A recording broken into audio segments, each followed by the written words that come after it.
Bien, bonjour à toutes et à tous. On se retrouve aujourd'hui pour encore un nouvel épisode de l'émission Derby Time qui, toutes les 2 semaines, vous fera découvrir ou redécouvrir un derby, une rivalité historique ou toute autre rivalité du football mondial à travers l'histoire, les statistiques et des rencontres marquantes.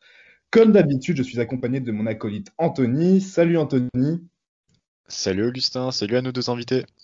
Et oui, salut à nos deux invités. Et justement, pour ce soir, grande nouvelle, pour la première fois depuis le lancement de l'émission, on va enfin s'intéresser à la Ligue 1.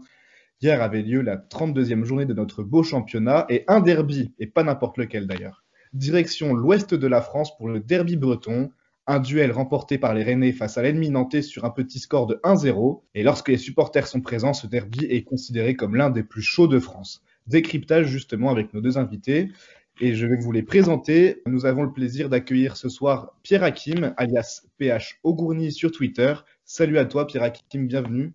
Salut à tous les deux et merci pour l'invitation. Eh bien, je t'en prie, merci à toi pour ta participation surtout. Alors, je vais tout de suite te poser une question. Il faut que je t'appelle PH ou Pierre Hakim du coup? Tu peux m'appeler PH, ce sera plus simple. Ce sera plus simple. Eh ben, Ouais, je vais faire ta présentation. Donc, PH, tu es supporter du coup nantais, tu es journaliste sportif aussi à Ouest France. Tu es c'est aussi ça. passé par Presse Océan et par le Télégramme. Et tu es donc un supporter peut-être bien déçu aujourd'hui. Avant de rentrer dans le vif du sujet, qu'est-ce que tu as pensé du match d'hier après-midi? Oui, après, juste pour revenir, c'est vrai que j'ai été supporter du FC Nantes depuis tout petit parce que je suis né à Nantes, j'ai toujours vécu à Nantes, mais c'est vrai que depuis que je suis le club professionnellement, je me suis mis un peu en retrait du supporterisme, on va dire. Maintenant, j'ai un regard vraiment objectif et un suivi professionnel du FC Nantes, ce qui n'était pas forcément le cas avant que je fasse ce métier-là. Et oui, forcément déçu, mais même pas uniquement par rapport au match d'hier, puisque il y a rien à dire, Nantes ne méritait rien sur ce match-là, mais c'est surtout une impression d'ensemble en fait sur le FC Nantes et ce qu'il devient au fil des années et avec la Ligue 2 qui malheureusement se profile.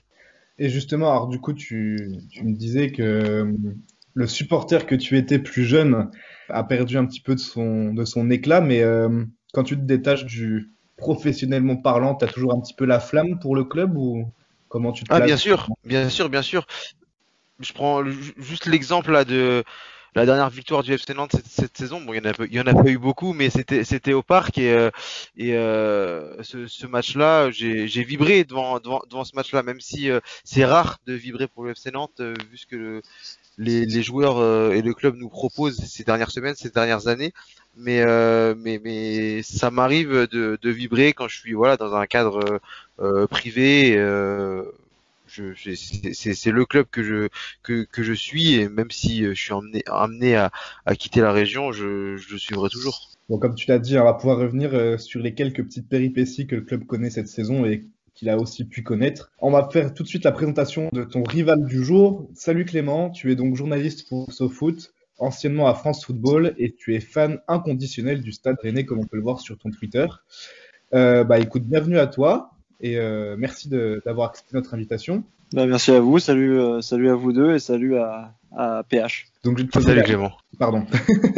Je vais te poser tout de suite la même question que KPH, sauf que toi, du coup, c'est dans le sens inverse. Est-ce que tu es plutôt content de cette victoire? Oui, je suis content. Maintenant, comme j'ai pu le dire juste avant, c'est pas le derby le plus excitant de l'histoire de ces derbys Rennes-Nantes. Donc la victoire, elle est surtout bien parce que Rennes en avait besoin pour la course à l'Europe, quoi. Mais bon, c'est pas le derby qu'on va retenir, je pense, dans les années à venir. Mais content, oui, forcément, de voir Rennes gagner un match contre Nantes, c'est toujours plaisant, même si là, il n'y a pas eu forcément de grande joie comme ça a pu être le cas dans les années précédentes. Puis en plus, je travaillais sur le match, donc un peu comme PH, il y a aussi cette retenue et le fait de travailler sur l'équipe qu'on supporte qui change aussi la vie sur un match et sur une victoire. Bon, comme tu l'as dit, hein, plusieurs sujets abordés. Tu parlais de cet enjeu européen sur lequel on va bien sûr revenir. Et on va pouvoir voir aussi les plus beaux derbys entre les deux équipes. Il est donc l'heure de rentrer dans le vif du sujet avec toi, Anthony. Et je te laisse du coup commencer avec la présentation des Canaries. Donc comme tu l'as dit, on va dans un premier temps présenter le club de Nantes. Alors il a été fondé le 21 avril 1943 et il est professionnel depuis 1945. Comme tu l'as bien dit, régulièrement surnommés les Canaries.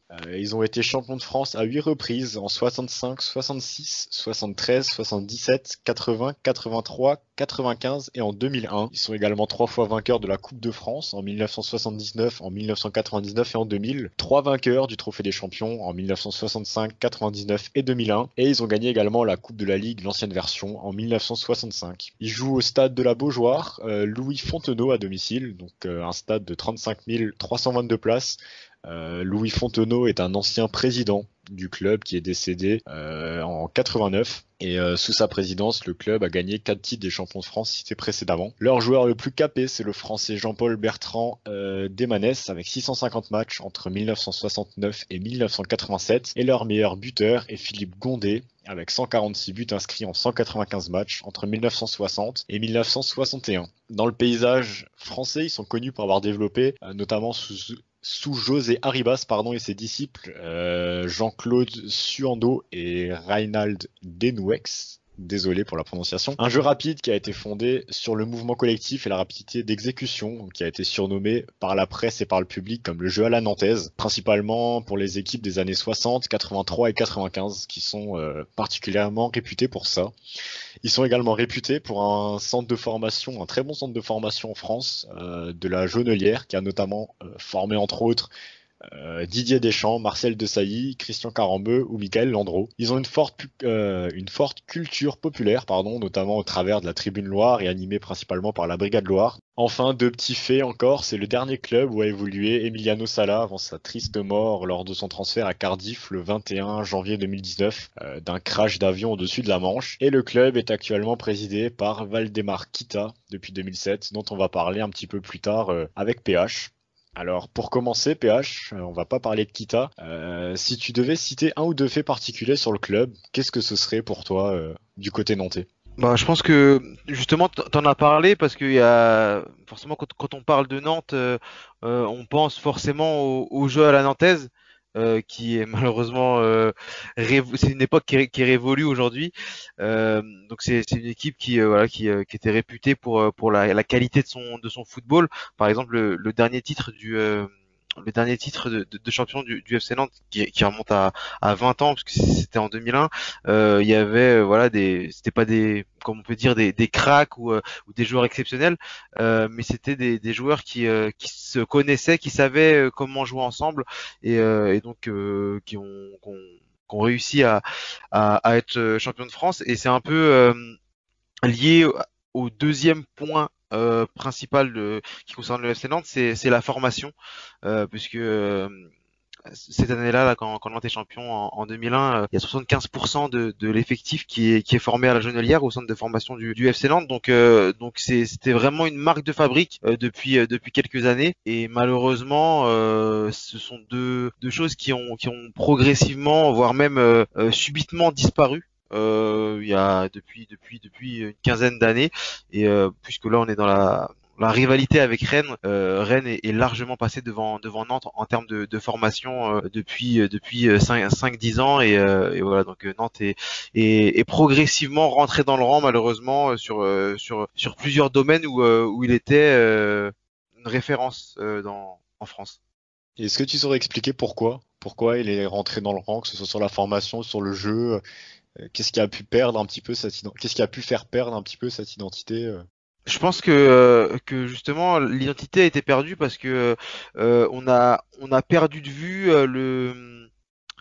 l'objectif et surtout ce terme d'identité, il est très important parce que pendant un moment il y avait quasiment plus d'anciens Nantais qui étaient présents au club et qui pouvaient perpétrer comment dire, cette identité, excusez-moi, je me répète, mais cette identité de jeu, cette identité de formation. Et comme tu l'as dit dans la présentation, c'était José Arribas et ses disciples. Donc il y a eu José Arribas, il y a eu Jean-Claude Suodo, il y a eu Reinald Denouex, et sauf qu'après il n'y avait plus personne pour prendre la suite, et on a l'impression que voilà, tout ce qui faisait un peu la qualité du FC Nantes avait été mis de côté. avait été un peu laissé à l'abandon et résultat, bah, le club est pénalisé.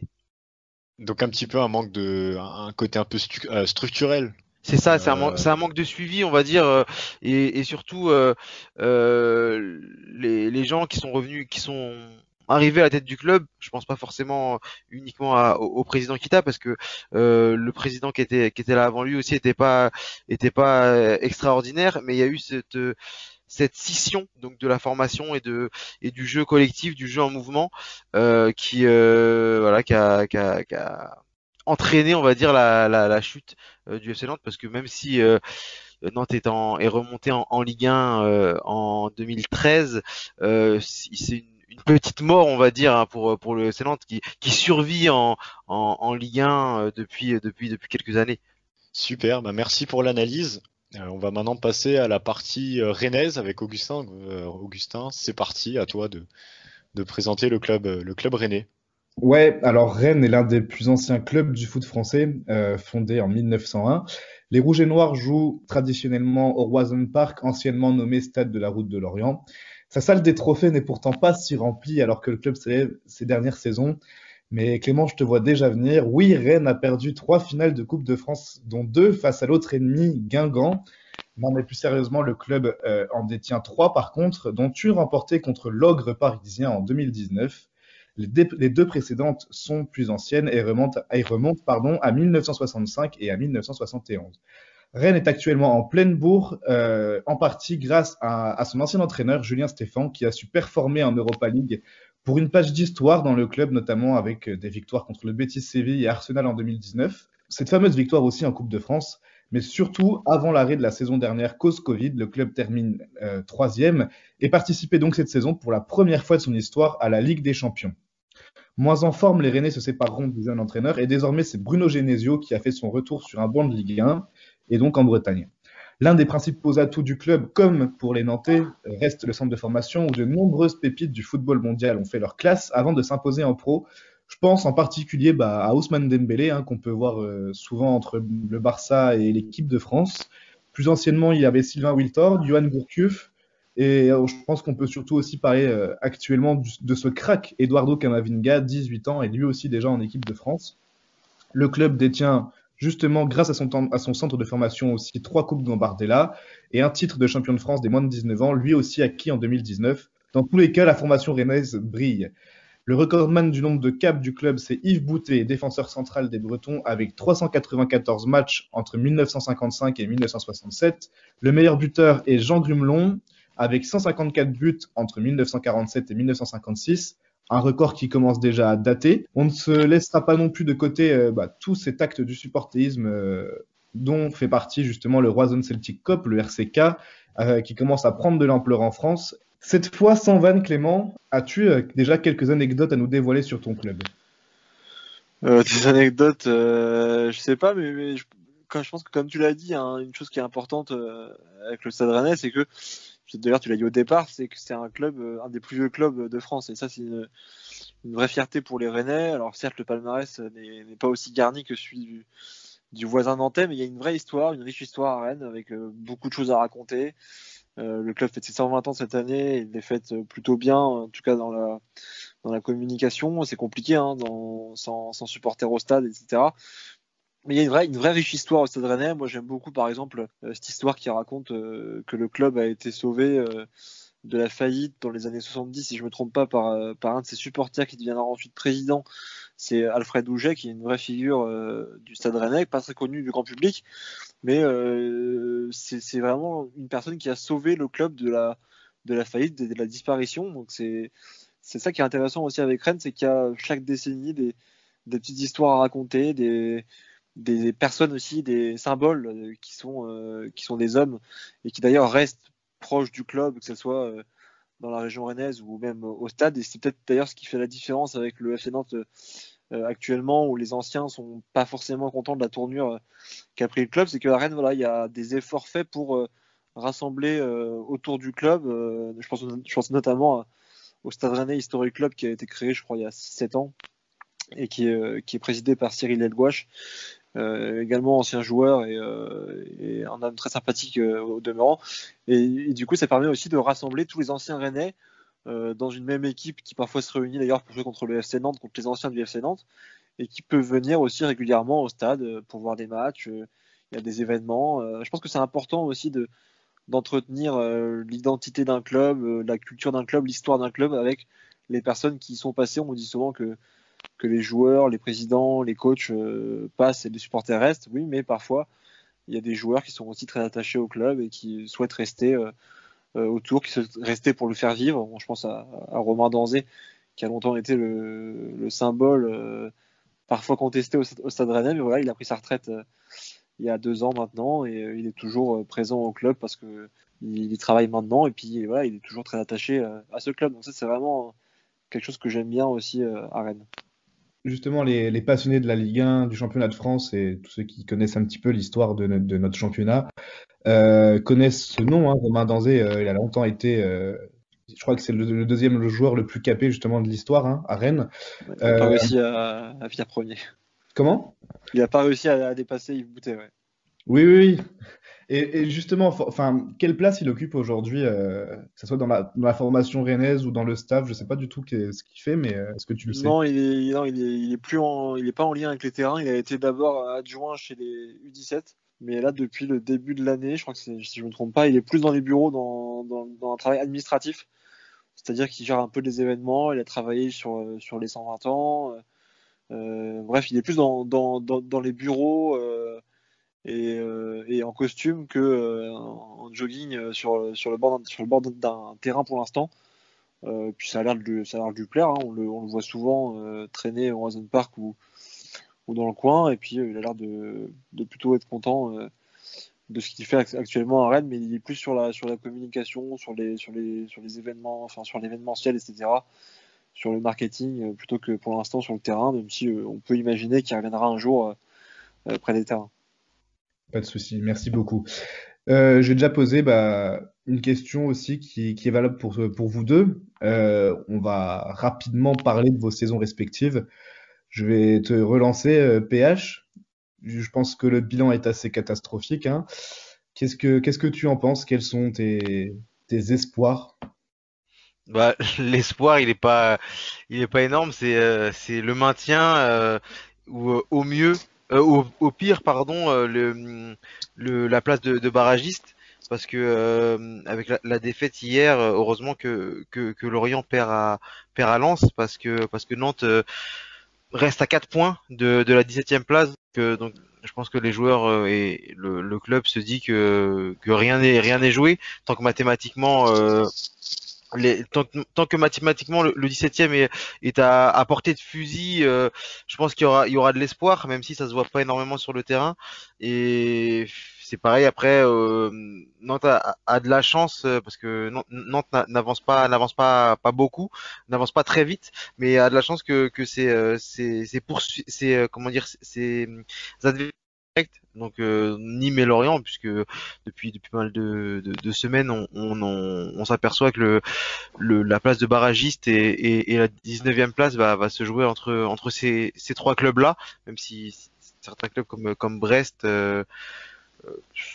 avancent au ralenti. Nantes a de la chance de voir Nîmes faire quelques contre-performances, donc il y a toujours de l'espoir mathématiquement, même si sur le terrain ça se voit pas énormément, parce que je pense que Clément pourra le confirmer. Nantes a rien montré hier et Nantes n'avait rien montré non plus contre Nice une semaine avant et n'avait pas montré grand chose face à Lorient avant la trêve. Donc les joueurs répètent qu'ils veulent se sauver.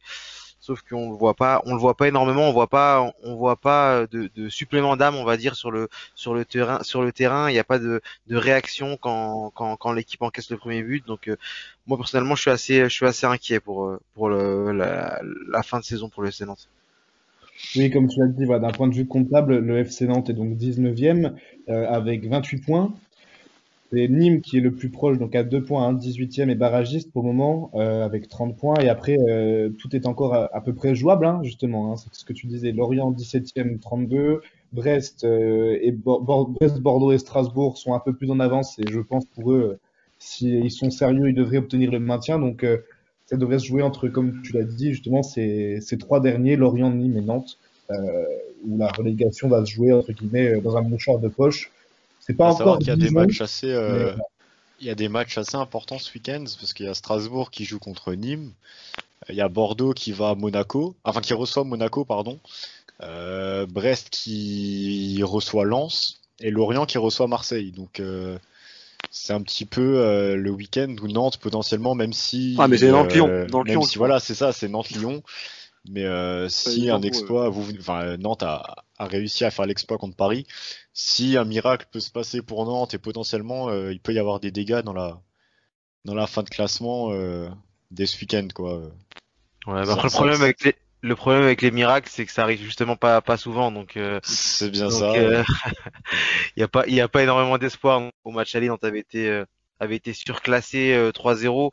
Il y a pas beaucoup de motifs de comment dire d'espoir pour le FC Nantes, en tout cas pour ce week-end. Et du coup, je vais un peu poser la même question à toi Clément. Rennes sont septième avec 48 points, à 4 points de la cinquième place européenne du surprenant lance de Franck Hez. Quel est un petit peu ton point de vue sur la saison de Rennes? Est-ce que tu penses que l'Europe est encore jouable, sachant qu'à la sixième place, pardon, il y a quand même Marseille qui compte un point d'avance sur Rennes. Bah, c'est une saison très, très spéciale, hein. Comme le Stade Rennais, c'est nous y habituer. C'est-à-dire, on a eu droit à une crise interne avec la démission de Julien Stéphan. On a eu droit à des longues séries noires, comme c'est souvent le cas d'ailleurs ces dernières années. Il y a eu la Ligue des Champions, mais dans des stades vides. Donc, enfin, c'est une saison un peu particulière. Il y a aussi eu un mercato avec de gros investissements. Donc, oui, l'Europe est possible parce qu'on est en Ligue 1 et qu'en Ligue 1, tu peux enchaîner 10 matchs sans gagner et parfois revenir rapidement dans la course à l'Europe.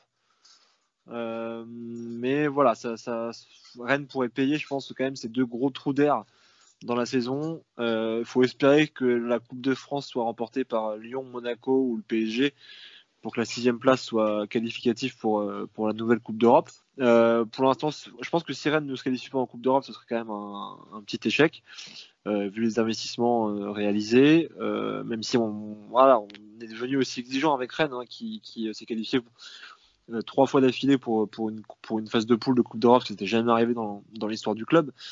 Mais quand il y a des investissements aussi conséquents, donc c'est 70 millions d'euros quand même de dépenses, même s'il y a eu des ventes aussi, tu es obligé d'avoir des ambitions plus élevées qu'il y a 4 ans. Donc le Stade Rennais est confronté à ça. Là, il y a 3 matchs qui arrivent contre Angers, Dijon et Bordeaux, qui vont devoir absolument gagner pour rester au contact de Lens et Marseille. Lens qui, mine de rien, semble vouloir aller au bout, et je trouve qu'il y a une équipe assez impressionnante. Rennes, voilà, depuis Genesio c'est un peu mieux, mais ça ronronne toujours. Et hier, j'étais au stade et je me suis quand même pas éclaté en première période, même si Nantes n'a pas non plus fait un super match. En toute fin de match, à la 93e, Colomboigny est tout près d'égaliser s'il croise un peu moins sa frappe.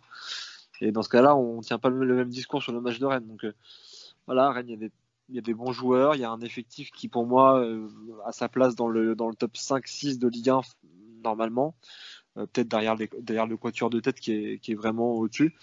Donc je pense que Rennes devrait pouvoir normalement se disputer avec Marseille. Il y a un invité surprise avec Lens. Voilà, on verra la suite, mais c'est une saison qui pour l'instant est globalement décevante parce qu'il y a une Ligue des Champions qui en plus a été jouée dans des stades vides, ce qui est quand même un peu triste, qui se termine avec un point. Il y a une Coupe de France où Rennes est sorti très rapidement contre Angers dans un match vraiment pas très emballant, et il y a cette Ligue 1 où Rennes n'a pas réussi à faire une saison régulière, et il y a aussi eu des recrues décevantes. Mais on fera les comptes à la fin de saison. Si Rennes est européen en fin de saison, ce sera mine de rien une saison satisfaisante. Puis je regardais rapidement par rapport à Marseille, j'ai l'impression que Rennes a quand même un plus gros calendrier, parce qu'il reste Ouais. notamment l'accueil du PSG et la semaine d'après le déplacement à Monaco. Ouais. Alors que Marseille, ça reste des matchs plus abordables pour eux. Lorient, Reims, Strasbourg, Saint-Etienne, Angers et Metz. Ils ont plus de Marseille a un boulevard a grosses priori têtes. Voilà, c'est ça. entre les trois. Lens a quand même doit aussi encore jouer Lille, Monaco et Paris, je crois. Lance Donc, encore les trois, je peux rapidement vérifier. Lille, Ouais, Monaco, Paris dans les c'est 4 ça. dernières journées, ils jouent ça. Ouais. Donc Plus voilà, Bordeaux mais qui risque potentiellement peut-être aussi de devoir se sauver ouais, sur un des derniers matchs s'il continue un petit peu la roue libre actuelle. ouais, Bordeaux, je crois que c'est pas c'est un danger pour personne actuellement, je crois. Mais voilà, je pense que ça va aussi. Je pense que s'il faut que Rennes arrive dans ces 3 derniers matchs où il y aura en effet Paris et Monaco en étant peut-être dans les 6, parce que sinon ça va être très compliqué, à moins que Rennes ne refasse du Rennes en allant battre le PSG comme ils ont su le faire. Mais là, vu que le Paris ne sera pas en vacances pour une fois au mois de mai, il ne sera pas encore champion, loin de là, normalement. Donc voilà, ça va être compliqué, mais c'est aussi une fin de saison excitante. Et Rennes n'est pas encore en vacances comme ça aurait pu être le cas il y a quelques années où Rennes, parfois au mois de mars, était fini. La saison était terminée, quoi. Mais t'y crois encore? Il y a un moment de temps où j'y croyais plus trop, à l'époque où Stéphane a démissionné, parce que là c'était vraiment c'était la Bérésina. Maintenant en fait comme j'arrête pas de le dire, c'est qu'on peut y croire parce qu'il y a la Ligue 1, c'est la Ligue 1 et que ce championnat il est un peu foufou, on sait pas trop à quoi on peut s'attendre. Nîmes peut aller gagner à Lille. Maintenant voilà, ça commence à se dessiner quand même. Lens ne lâche pas, Marseille je pense à ce calendrier et puis va beaucoup mieux. Donc voilà, il va falloir faire une grosse fin de saison. Moi, j'ai un peu peur quand même que Rennes termine 7e ou 8e et fasse une saison sans Europe l'année prochaine. Mais on verra. Donc on va maintenant remonter le temps et s'intéresser à l'histoire, d'où vient cette rivalité et comment a-t-elle évolué au cours des décennies. Alors Augustin, de quand date le premier derby breton?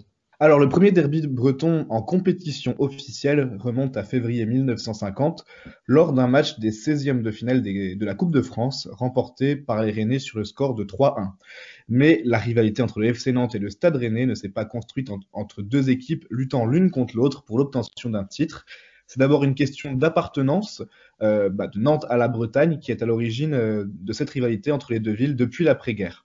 Et oui, la ville de Rennes étant la capitale actuelle de la Bretagne, alors que Nantes en est la capitale dite historique, une rivalité qui dépasse donc les frontières du football.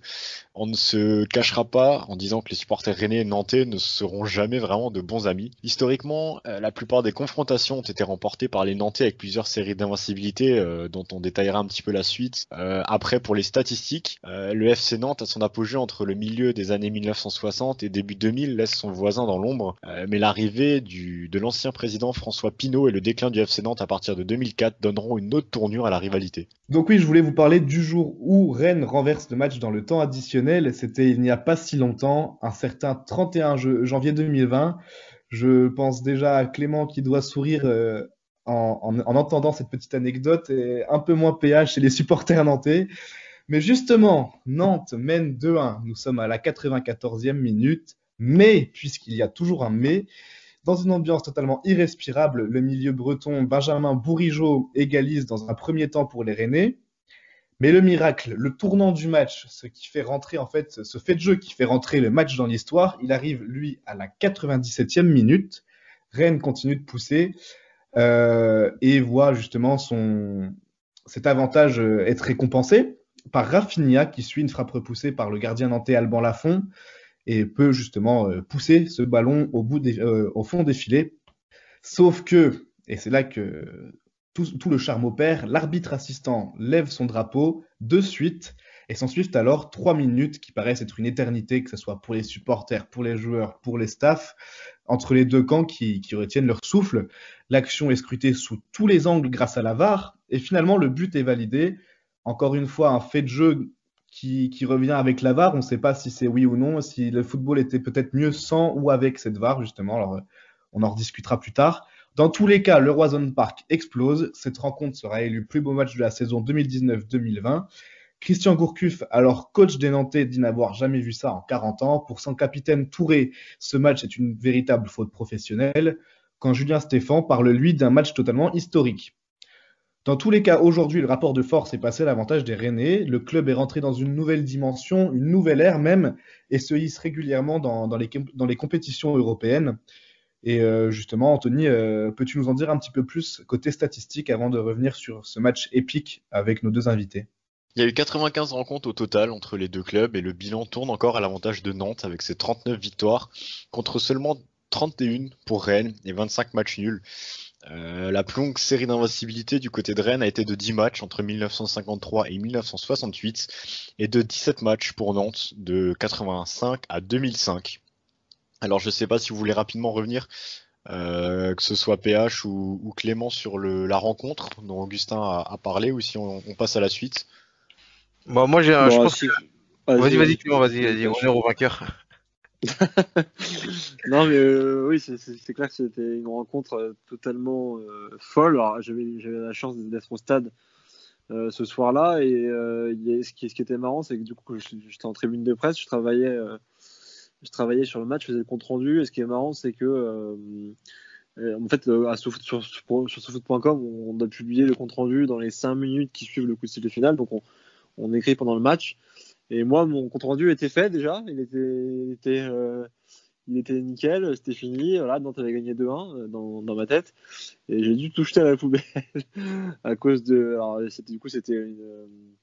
c'était un revirement plaisant pour moi, parce que voilà, tant pis s'il a fallu attendre un quart d'heure après le coup de sifflet final, mais c'était assez marrant d'avoir parce que souvent, quand il y a des buts à la fin de match, quand on est journaliste et qu'on doit écrire un compte rendu, c'est plus stressant et embêtant qu'autre chose. Mais là, c'est peut-être la seule fois où je n'en ai pas forcément tenu rigueur, et d'ailleurs où j'ai eu du mal à ne pas exploser de joie en tribune de presse, alors qu'on a plutôt normalement tendance à être dans la retenue. Mais j'étais avec mon ami François Rosy de France Bleu Armorique qui était à côté de moi, et je me rappelle c'était vraiment dans une autre dimension pendant quelques secondes, parce que c'était absolument improbable que Rennes gagne ce match qui avait été vraiment pendant 90 minutes un match mais horrible.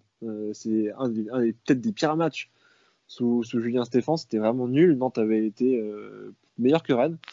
Ça avait été un match, il faisait froid, en plus il pleuvait, je crois.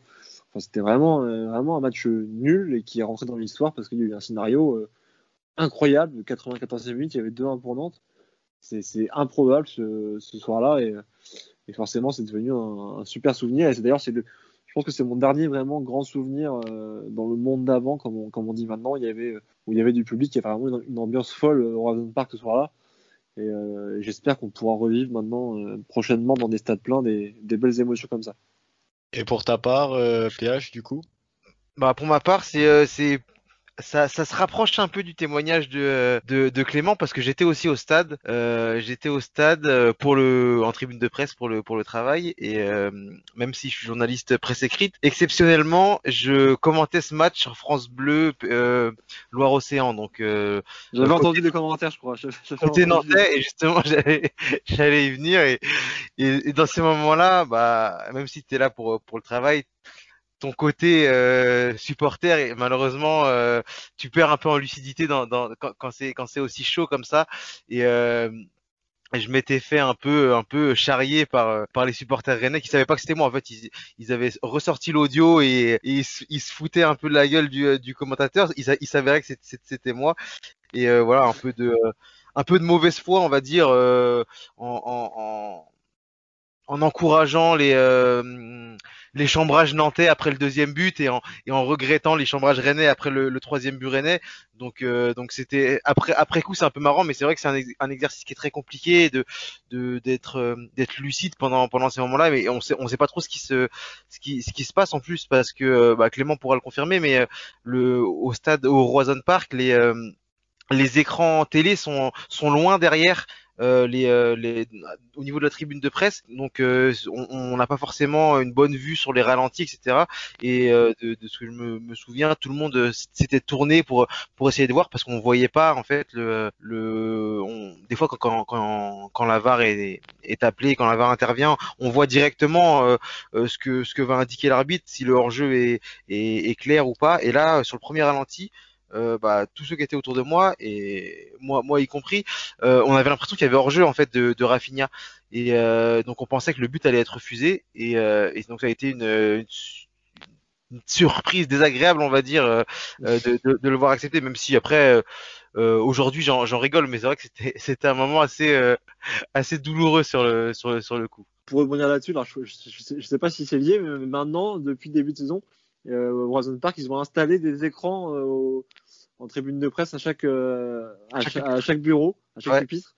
Donc ça évite maintenant, en effet, du coup, à l'époque, il n'y avait pas d'écran, et on était tous la tête tournée debout pour essayer de voir s'il y avait hors-jeu ou pas. Moi, ça me paraissait évident qu'il y avait hors-jeu à l'œil nu au début, donc je croyais pas du tout en un but validé. Et puis au fur et à mesure, au fil des secondes, ça a commencé à monter, ce qui avait un vrai doute sur la position. On savait pas ce qu'allait décider Monsieur Millot. Donc ouais, c'était vraiment une soirée très particulière au Roison Park en tribune de presse, quoi. Et est-ce que c'était pour vous le derby le plus marquant que vous ayez pu voir dans votre carrière, que ce soit de journaliste ou de supporter depuis que vous suivez les matchs? Moi, je le mettrais à égalité avec une autre défaite nantaise. De toute façon, il y en a eu beaucoup ces dernières années. C'était le premier derby que je faisais professionnellement au Roison Park. C'est le 4-1 avec le 4-0 pour Rennes à la mi-temps et le triplé de Pelé. Et parce que c'était sa première saison, c'est sa seule saison en pro à Rennes je le connaissais par la télé quoi et quelques matchs que j'avais vus de lui en jeune. Mais là, je le voyais pour la première fois chez les pros du stade et c'était impressionnant en fait. J'avais tweeté quelques temps après que voilà, c'était un peu le syndrome de Stockholm en fait. J'étais tombé amoureux de mon bourreau parce que il s'était joué de l'Orixana et de non pour eux. Et ce jour-là, j'ai dit mais ce gamin, il est trop fort. Et c'est vrai que malheureusement, il y a plus de souvenirs malheureux que heureux dans les derbies, puisque la seule victoire nantaise de ces dernières années, c'était la saison passée, qui a eu une Panenka d'Abdoulaye Touré, et ce match-là, j'avais pas pu le vivre au stade, donc j'ai jamais vu Nantes depuis que je suis journaliste, j'ai jamais vu Nantes gagner face à Rennes en professionnel, malheureusement. J'espère que ça va bientôt changer. Je me rappelle quand en défaite marquante pour Rennes récemment, il y avait aussi le premier match après la remontée au Roison Park où ça avait été un dimanche cauchemardesque où Nantes avait gagné 3-1 avec le tifo volé du RCK et avec un but de Lucado à la fin un peu bizarre, un chambrage énorme. Je me rappelle, j'avais été très marqué par cette défaite contre Nantes pile à leur retour en Ligue 1 et moi j'ai le souvenir aussi forcément du 4-1 avec Dembélé où là j'étais pas encore journaliste, j'étais supporter et j'étais en tribune Mordel, ça avait été un souvenir extraordinaire. Et j'ai aussi le souvenir du coup du match retour à la remontée de Nantes en Ligue 1. Donc après cette défaite 3-1 à la route de Lorient à l'époque, il y avait vraiment une envie de revanche de la part des Rennais. Moi c'était mon premier déplacement à la Beaujoire en tant que supporter. Donc c'était en 2014 je crois. Et Rennes s'impose 3-0 là-bas avec un super but d'Entep et c'était pour les 15 ans de la Brigade Loire, je crois. Donc c'était vraiment un grand souvenir. Et souvent, ça a pendant longtemps été un de mes matchs préférés au stade parce que c'est vraiment un nouveau stade, une nouvelle ambiance, un rival et une super victoire, quoi. Alors, je voudrais juste revenir un petit peu sur un débat qui a déjà été plusieurs fois discuté. C'est la VAR. Ce match, justement, hein, sur le match du 3-2 entre Rennes et Nantes, se joue sur la décision de l'arbitre, sur la présence de la VAR pour revoir l'action. Du coup, question basique, pour ou contre la VAR en Ligue 1? C'est compliqué. Je dirais plutôt contre parce que je trouve que l'utilisation qu'on en fait est pas forcément que en Ligue 1. Je trouve que en Angleterre c'est presque pire. Avec il y a encore eu un but refusé à Liverpool ce week-end pour quelques, c'est même pas des centimètres. On a l'impression que c'est des millimètres. Ça me gêne un peu en fait et je trouve que malheureusement des fois ça tue un peu l'émotion, qu'elle soit positive ou négative, hein, parce que le comment dire, on parlait du derby de la saison passée, l'émotion était positive pour Rennes et vu l'explosion de joie, elle a quand même eu lieu, mais c'est moins naturel que voilà juste après un but. Donc je dirais plutôt contre, même si je suis pas fermé et si elle est mieux utilisée, je pourrais revoir ma position. Et pour toi, Clément, du coup? Moi j'ai toujours été un fervent détracteur de la VAR. Je suis totalement contre cette chose-là. La goal line technologie encore oui, mais la VAR moi je supporte pas. Alors pour le coup ça avait rendu service quand même à Rennes avec ce Rennes Nantes et c'était difficile de s'en plaindre. Et c'est peut-être la seule fois pour moi où la VAR a peut-être apporté une émotion différente et peut-être décuplé parce que c'était incroyable. Mais pour moi, la VAR, déjà, en effet, elle est mal utilisée. On a entendu que ça allait corriger beaucoup d'erreurs. Moi, je trouve que enfin, je sais pas, ça accentue les injustices. On a la VAR en Ligue 1, on n'a pas la VAR en Ligue 2, on a la VAR en Ligue des Champions, on n'a pas dans les qualifs pour la Coupe du Monde. Enfin, en fait, l'injustice, ça a créé enfin, l'envie de justice a créé une autre injustice. Et au final, on s'en sort jamais. Donc voilà, cet outil, c'est un truc où maintenant les arbitres sont devenus des robots et non plus. D'ailleurs, on a senti un peu sur des qualifs pour la Coupe du Monde là, à la trêve internationale que les arbitres sont un peu perdus sans la VAR. Ils savent plus comment arbitrer. Parce qu'avec la VAR, ils ont un filet de sauvetage, c'est-à-dire que s'ils se trompent, éventuellement, parfois, ils peuvent réussir à corriger. Et ils le savent, les assistants, quand ils sifflent un hors-jeu. Mais voilà, on dirait que les arbitres savent plus prendre leurs décisions eux-mêmes. L'erreur, ça fait partie du foot. Les arbitres, ils ont le droit de se tromper. Moi, je serais plus pour éventuellement équiper les arbitres de micros pour qu'on comprenne un peu leurs décisions, qu'on comprenne comment ils raisonnent. Et aussi pour la communication des arbitres. Moi, je trouve ça extrêmement important. Et ça, en France, visiblement, c'est tabou. Parce que la direction technique de l'arbitrage empêche un peu les arbitres de communiquer. Mais un arbitre qui, après un match, enfin, moi, je pense qu'on devrait autoriser un arbitre, après un match, de dire, bon, voilà, j'ai fait une erreur. Et je me rappelais que ça avait été fait à un match de Lyon, je crois, où un arbitre avait reconnu après le match son erreur au micro de je ne sais plus qui. Et c'était beaucoup mieux passé, quoi. Derrière, un dirigeant, un entraîneur, bah, il se sent con s'il veut incendier l'arbitre en conférence de presse.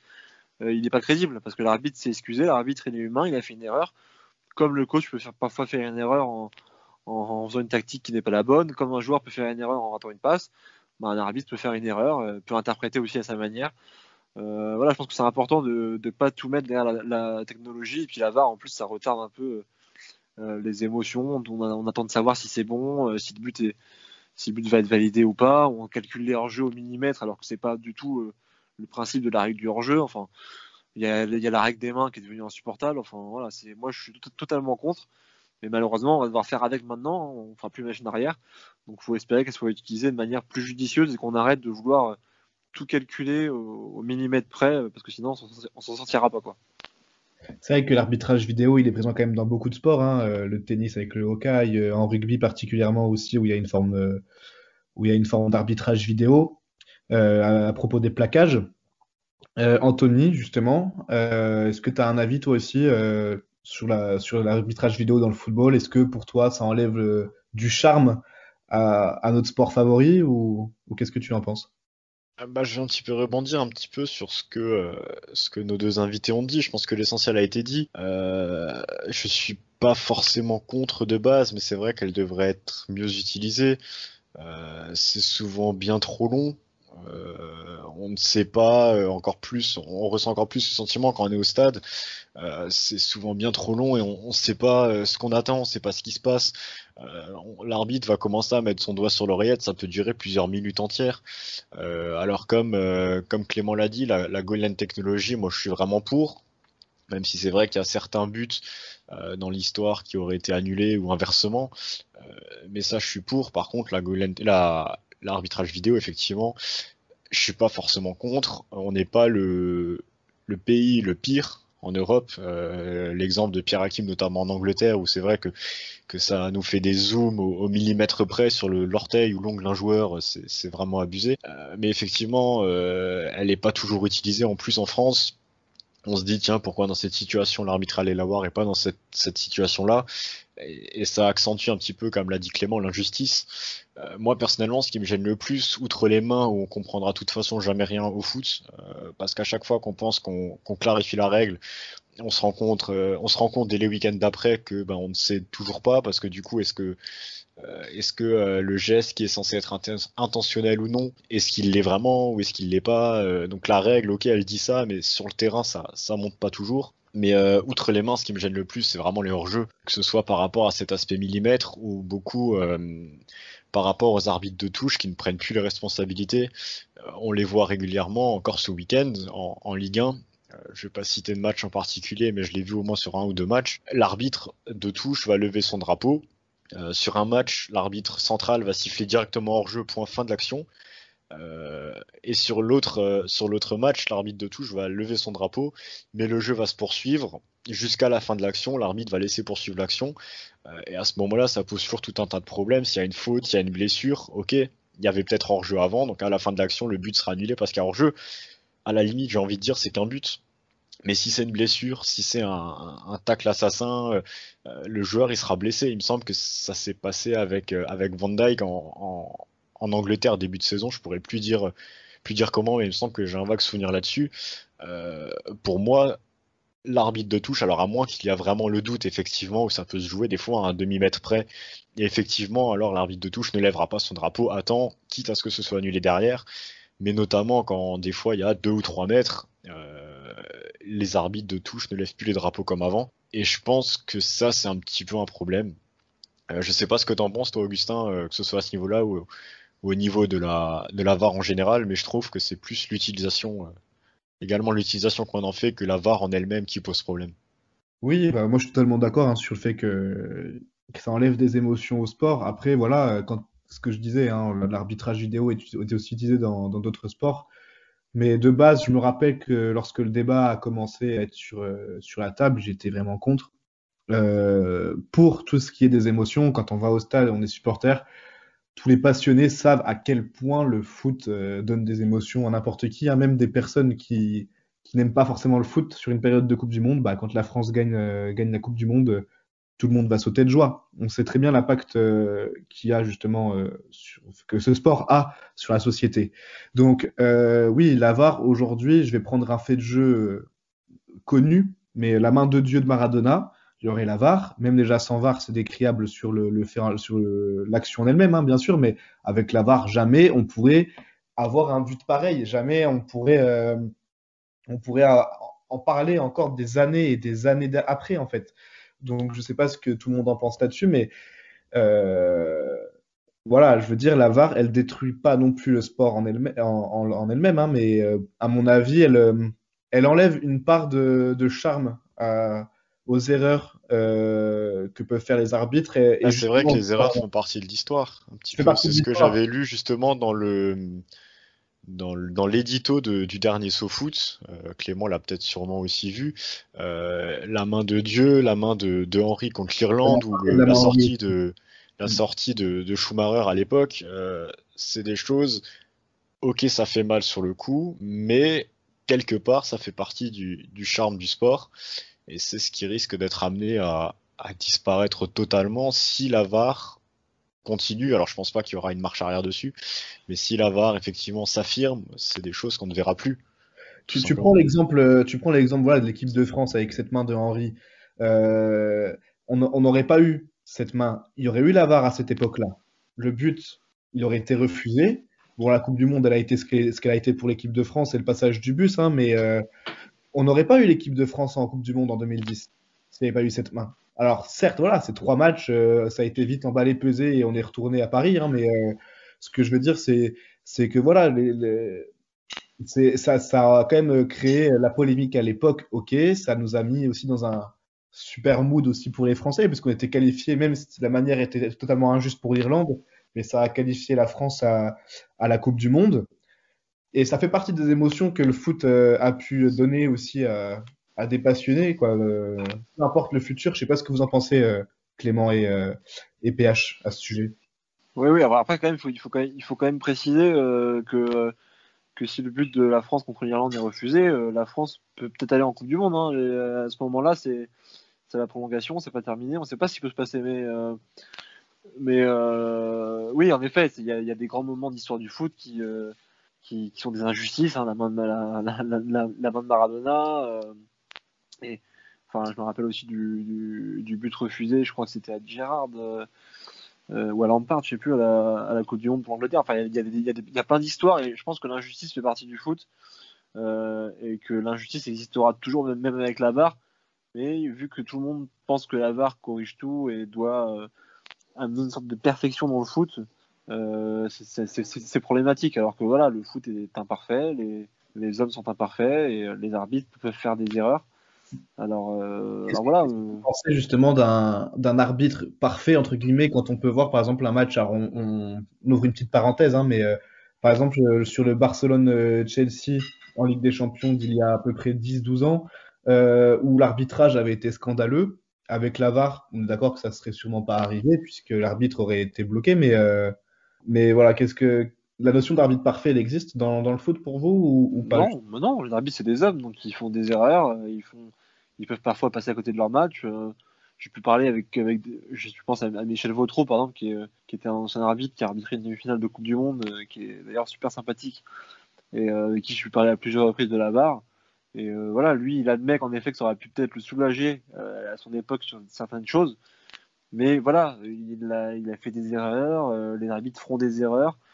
Euh, on dira aussi que voilà, le PSG, si, il ne prend pas la remontada s'il y a la VAR, je sais pas, en vrai, on sait pas, parce que le PSG est tellement en train de se faire dessus sur ce match-là. Je pense que s'ils avaient gagné 5-0 à l'aller, ils auraient pris 7-1. Donc oui, forcément l'arbitre n'avait pas été irréprochable, mais ça arrive quoi. Tant qu'il n'y a pas de corruption et de triche en fait avérée, ça me pose pas de problème avec le recul de savoir qu'un arbitre a pu se tromper. Alors oui, après parfois sur le moment quand ça concerne ton club, tu vas peut-être insulter l'arbitre ou tu vas t'énerver, mais voilà, c'est humain et comme un coach ou un joueur peut faire une erreur, un arbitre peut aussi en faire une. Puisque le temps nous rattrape, je vais mettre fin à cette parenthèse, parce que c'est quand même pas le sujet de départ. Je m'excuse auprès de PH si jamais tu souhaitais aussi intervenir. Mais on va avancer un petit peu, parce qu'il nous reste quand même encore plein de questions à vous poser. On va rentrer justement dans cette dernière partie. Et on va commencer par revenir sur la saison actuelle, qui est voilà, à part. Hein. Mais est-ce que pour vous, ce match du Rennes-Nantes, c'est le duel le plus attendu de l'année? Oui, c'est un peu particulier parce que moi j'ai grandi avec cette rivalité Nantes-Rennes, cette rivalité géographique on va dire. Je me souviens que quand j'étais plus jeune à Nantes, je crois qu'il gagne en 2005 ou en 2006 avec un but des buts de Briand et de Dido, je dirais. Je me souviens plus. Je pense que Clément, à mon avis, s'en Je crois que le souvient moins. premier c'est Euh, Utaka qui marque et qui marque. Utaka, parce que je crois qu'il y avait une victoire, j'avais fait, je me rappelle, j'avais fait le challenge le challenge Wanadoo. Je sais pas si vous vous rappelez quand on allait à la mi-temps, on partait du Ouais, milieu ouais. de terrain et on devait marquer. Bah, j'avais fait ça lors d'un Rennes-Nantes et Rennes avait gagné Nantes gagné 2-0. Et donc c'était une des premières victoires de Rennes depuis très longtemps à la Beaujoire. Et moi je pensais vraiment que c'était une grosse rivalité entre Rennes et Nantes. Et après, quand j'ai discuté avec des supporters entre guillemets historiques du FC Nantes, ils m'ont dit que la vraie rivalité pour eux, c'était plutôt Bordeaux et Saint-Étienne. Et en discutant donc avec des générations différentes, je me suis rendu compte que en fait, en fonction de là, et bah c'était la rivalité n'avait pas forcément la même force. Et en gros, oui, pour les plus anciens, les matchs contre Bordeaux et Saint-Étienne, même si voilà c'est un peu plus loin géographiquement, ce sera ça les plus grosses, les matchs les plus attendus. Et pour les plus jeunes, je pense que ouais, bah, le derby contre Rennes fait partie du match bah, c'est le match à ne pas perdre. Et pour toi, Clément, du coup, plutôt d'accord avec le raisonnement et l'avis de Pierre Hakim? Ouais, bah comme lui, moi je suis né en 91, donc on est de la même génération. Donc oui, j'ai pas grandi dans la rivalité Rennes-Nantes parce que j'avais pas forcément d'animosité particulière pour Nantes. Et je me rappelle qu'au début enfin 2001, quand Nantes gagne le titre, tu vois, j'ai 10 ans, mais je suis pas dégoûté parce que j'ai pas encore ce côté supporter un peu acharné quand on peut être adolescent ou jeune adulte. Mais oui, il y a toujours eu cette rivalité, puisqu'en plus à Rennes, on était ceux qui n'arrivaient jamais à gagner à la Beaujoire. On a plus de 40 ans sans gagner là-bas. Et je me rappelle en effet cette première victoire, c'était un mercredi soir, je crois, en mois de janvier. Où là, je me rappelle que c'était extraordinaire, quoi. C'était à l'époque, c'était incroyable de gagner à la Beaujoire. C'était inimaginable. Je me rappelle d'une banderole du RCK, le match d'après à Route de Lorient, où c'était marqué 40 ans après, nos ancêtres seraient fiers, pour montrer à quel point c'était un truc qui remontait à très loin. Donc il y a une rivalité, je trouve, qui est une rivalité qui est repartie un peu de l'avant avec la remontée de Nantes en 2013. Comme l'a dit PH, en effet, je crois que la jeune génération nantaise a plus de rivalité avec Rennes quand les plus anciens sont plus sur Bordeaux. Mais là, je crois en plus que la BL a été très rajeunie aussi à ce moment-là, ce qui a ranimé un peu la rivalité. Il y a aussi eu le vol du tifo du RCK, malheureusement pour nous Rennais, qui a mis un peu de tension dans tout ça. Au match retour, il a été en 3-0 où la BL tente de venir charger le parquage rennais. Donc il y a un truc qui est monté un peu en pression. Et puis le fait que Nantes était de retour en Ligue 1, il y a eu un sevrage depuis 5 ans, je crois, à ce moment-là. Donc il y avait l'envie aussi de se frotter à un rival qui était enfin de retour en Ligue 1. Là, ça a peut-être un petit peu baissé parce qu'en plus Rennes, forcément, Rennes a pris l'ascendant sur Nantes, et puis les victoires à la Beaujoire, malheureusement pour PH, pour les Rennais, ça commence à devenir une habitude. Les victoires tout court d'ailleurs, Rennes depuis 15 ans a pris l'ascendant sur Nantes dans les derbies. Donc ça rend forcément parfois les choses moins savoureuses. Mais quand on voit qu'il y a un an, il y avait un derby, ce derby fou 3-2 dans le traditionnel, ça reste des matchs particuliers, ça reste des soirées quand il y a un public particulier, même si on a quand même envie de vivre ces matchs-là avec un parquage plein en face. C'est pas forcément le cas ces derniers temps à la Beaujoire comme au Horizon Park, mais c'est quand même plus sympa de voir les supporters des deux camps se répondre, parfois avec quelques noms d'oiseaux, mais ça fait partie du jeu, que de voir un parquage en face vide. Voilà. Mais c'est le match le plus important de l'année. Benjamin Bourigeaud disait qu'on lui avait dit ça quand il était arrivé. Je pense que oui, quand même, Rennes. C'est le match important de l'année et le match à gagner en dehors Coupe d'Europe ou Coupe de France, quoi. Je vais rapidement encore poser une petite question par rapport à Nantes, donc du côté de PH, avant qu'Augustin finisse avec Rennes. Qu'est-ce que tu penses par rapport au recrutement actuel côté nantais? On parlait avant notamment des problèmes structurels, comme tu as pu en parler, de la gestion de Kita, et notamment sur les entraîneurs de cette saison, et sur le cas Domenech qui a tenu de mémoire 46 jours, il me semble. Sur le banc nantais, comment est-ce que tu vois un petit peu tout ce côté, tout ce cirque, ce Kita Circus, qu'on a pu voir notamment, il me semble que c'était de la Brigade Loire, à l'origine de la Brigade Loire. Qu'est-ce que tu penses un peu de tout ça? Je pense que malheureusement Nantes devient depuis quelques années et surtout cette saison la risée du football français. Même si les supporters s'en servent pour tourner Kita, Valdemar Kita à la dérision, mais oui, embaucher Raymond Domenech qui n'avait pas été en poste depuis le fiasco de Nice, qui n'avait pas était sur un banc de Ligue 1 depuis 27 ans, c'était un peu ridicule et c'était voué à l'échec, même si voilà, ça sert à rien il fallait pas le condamner avant qu'il arrive, mais il y avait quand même très peu de signes positifs par rapport à sa nomination. Donc moi, ça me fait un peu de la peine pour le FC Nantes de voir que ce monument du football français soit autant en perdition et soit malheureusement la risée soit la risée de la France du foot depuis quelques années. Alors moi, du coup, je vais te poser une question à toi, Clément. C'est, comment dire, c'est sans enjeu européen, on va dire, pour le moment, hein, concrètement, puisque la saison n'est pas encore terminée. Que penses-tu du dossier Kamavinga? Un départ, voilà, si la saison devait en rester là, un départ serait plus que probable, puisque sa carrière doit bien sûr évoluer, comme beaucoup de pépites auparavant, hein, Ismail Assar ou Ousmane Dembélé et tant d'autres quittent le nid rennais.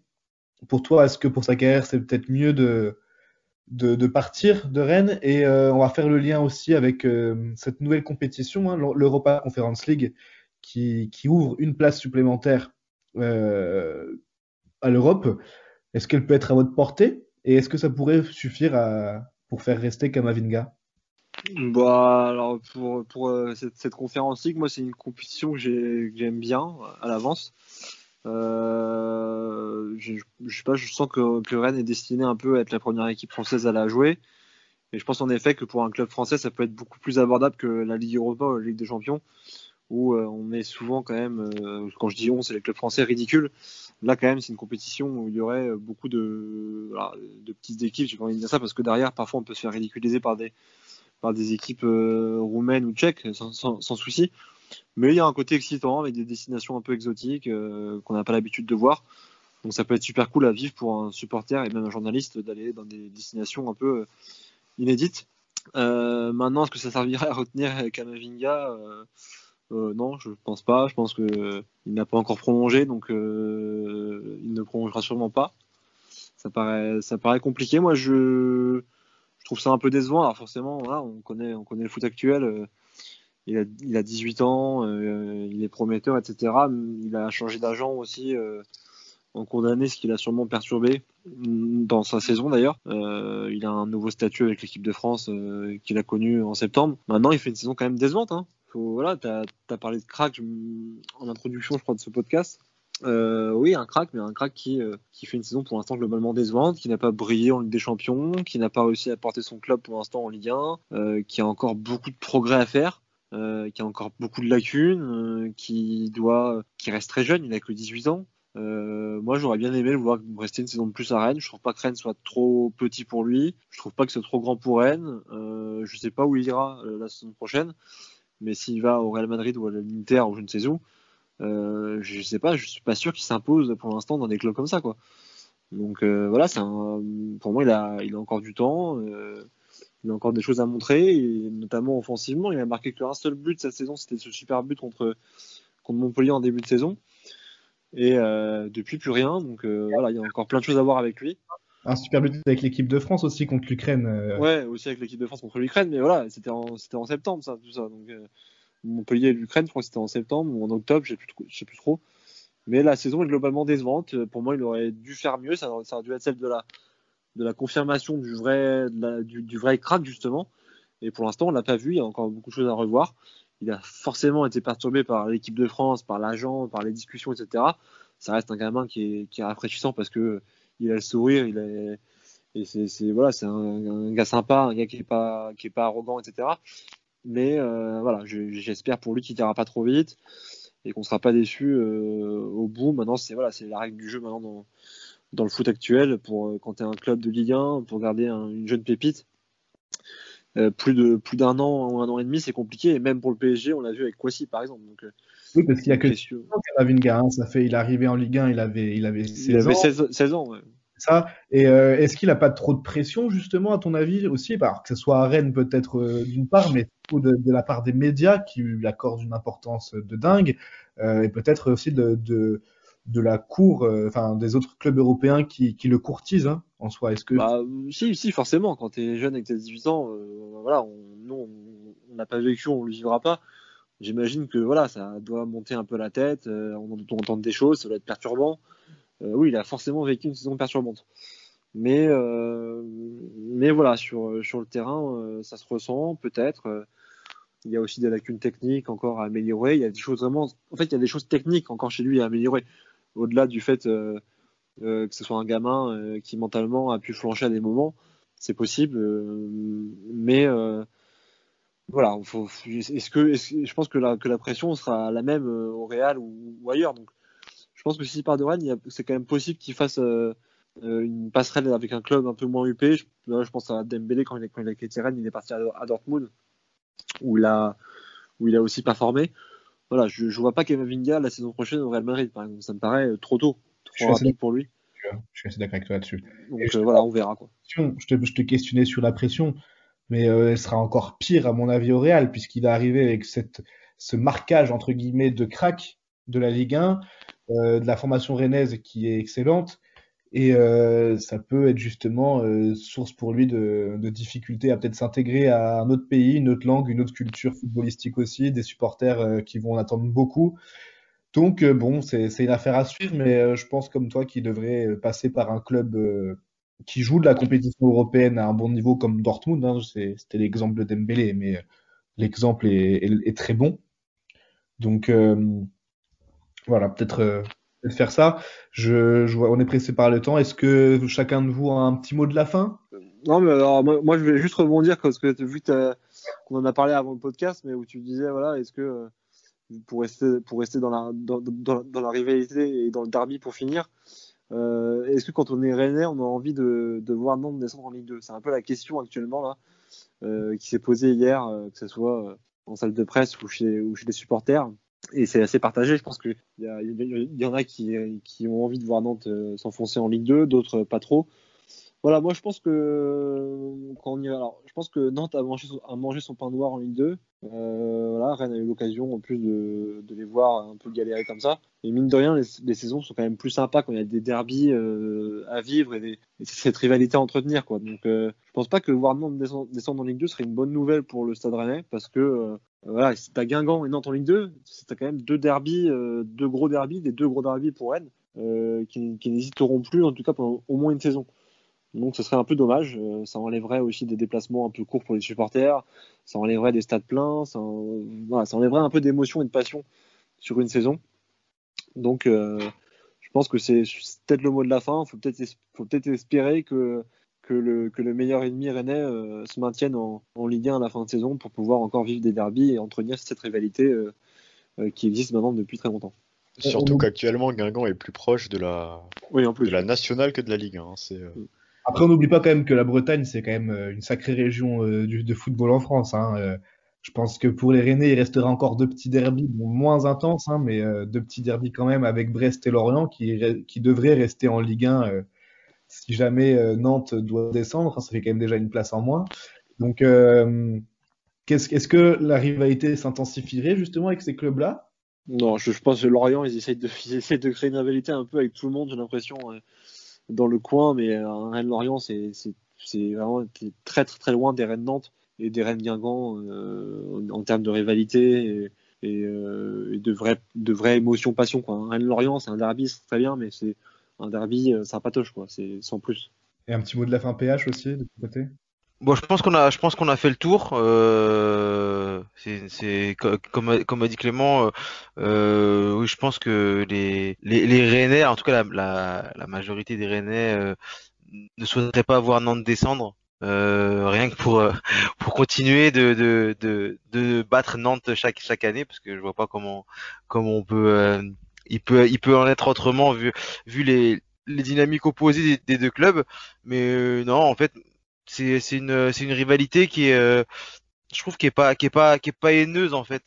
On en a un peu parlé. Voilà, il y a eu le vol du Tifo en 2013, mais c'est pas. Je trouve qu'il y a moins de haine qu'il peut y en avoir entre Lyon et Saint-Étienne ou entre Lyon, entre Paris et Marseille, pardon.